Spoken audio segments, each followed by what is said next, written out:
mahaba to, no? Hanggang, ang tagos po nito guys is doon po sa may ano, sa may Divisoria Mall. Pag diniretso nyo po itong ating Santo Cristo sa may Tagiliran. So ayan, no, yung mga hookers natin at talaga namang matindi, no?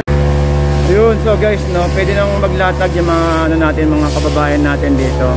So gaya nga ng binanggit natin, uy, kuya, kailangan iangat to. Naku, wala pang tumulong, oh. Ayan, dali may motor kasi tayo eh. Mabigat yun eh. Yun.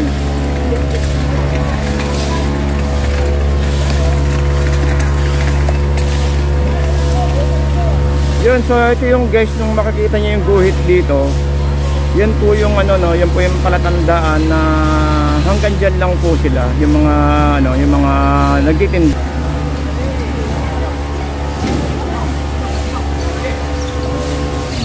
Yan. Okay, tapos tayo ng konti rito, ha. Alright, so good morning pa rin, sa mga kababayan natin dito sa may Santo Cristo, dito po sa may Divisoria. So big shout out to everyone guys. At eto, no, hindi natin alam kung saan po ang kasunod nito. O saan po kasunod dito, sir? Saan po kasunod dito? Itong, itong diretso lang na po na ito, no? Emily Santos, Tambora, Carmen Pan, tapos na. Nalilista namin. So doon po ba sa Quiapo? Araw-araw din po ba? Araw-araw din. Ayun, thank you po. Ano ito yung linis namin? Sabi niyo, tuling lunes, kailangan plastic. Oo. Kasi mo plastic. Oo. Kasi mo, kailangan mo mga basura. Oo, medyo ano, gumaang na ngayon. Oo, di ba? Dati, no? Saka naman sila lang sa guwit, di na pwedeng bumaba. Saka pagbabago. So pwede naman silang bumalik guys, after naman ng ano, ng bomba. Pwede naman bumalik yung mga may mga pwesto. Yun lang talaga, may guhit nga lang talaga. Ayun, no? So ayun, no, hindi ko na pinarinig sa inyo yung ano, yung kwento nila kuya sa akin, sa mga natanong ko sa mga taga-workers kung kailan yung schedule. Ang sabi po nila ay halos araw-araw naman po ito, no?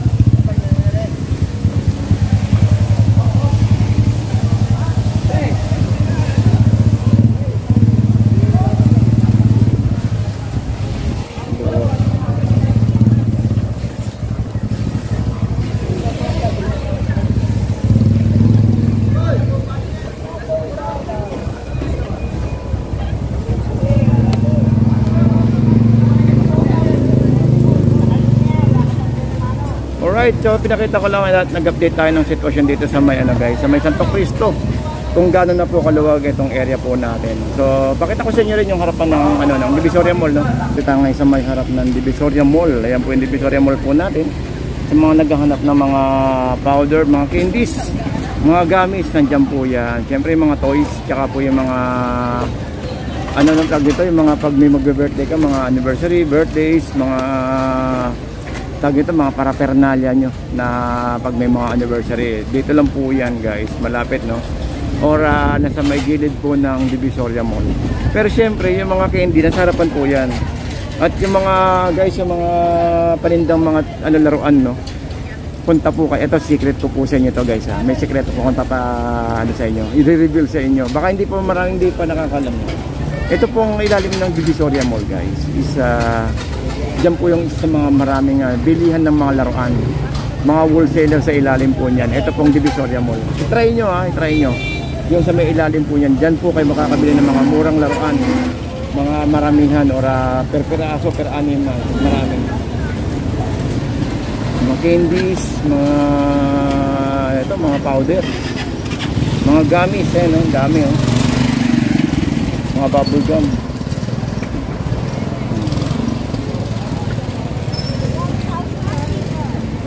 So dito tayo guys sa may harap ng Divisoria Mall. Baso, pangkape. May mga business po dyan, no? May mga bottle na lalagyan nyo ng mga patis, mga tawag ito, mga lalagyan ng peanut butter, meron din dito, no? At saka mga gravy. Yan, yung may mga business po dyan. Pwede kayo maglagay dyan mga mineral water, oh.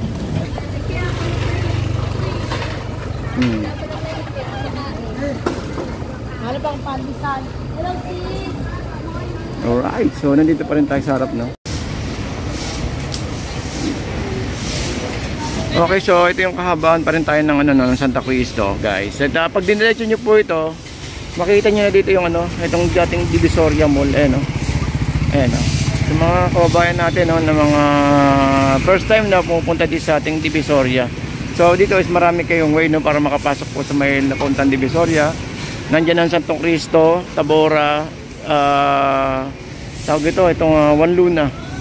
So, tsaka po yung sa kabila, yung tawag ito, yung Carmen Planas or Pulgueres. Pulgueres ba tawag nila? Yung bilihan ng mga prutas. Okay, so dyan sa loob, guys, is marami kayong makikita mga bilihan ng mga dito sa may harap ng Divisoria Mall. At syempre, sa mga naghahanap din ng mga ng mga laruan, mga murang laruan. So, sa ilalim po, guys, ng ng Divisoria Mall meron.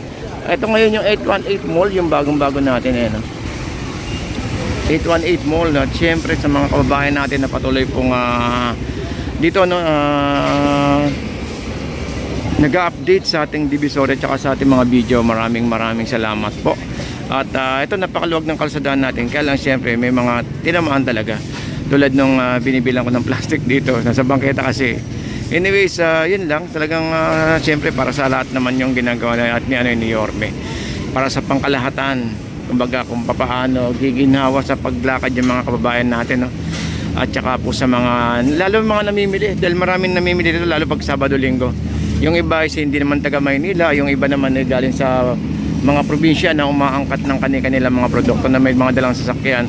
So dito ngayon, guys, is pwede na kayo magpasok ng yung mga sasakyan, no? Kung jeep lang, walang problema. Huwag lang yung malaking truck, okay lang. Pero yung mga kotse wala yan, kayang-kaya na rito yan, panis sa panis. Ayan, no?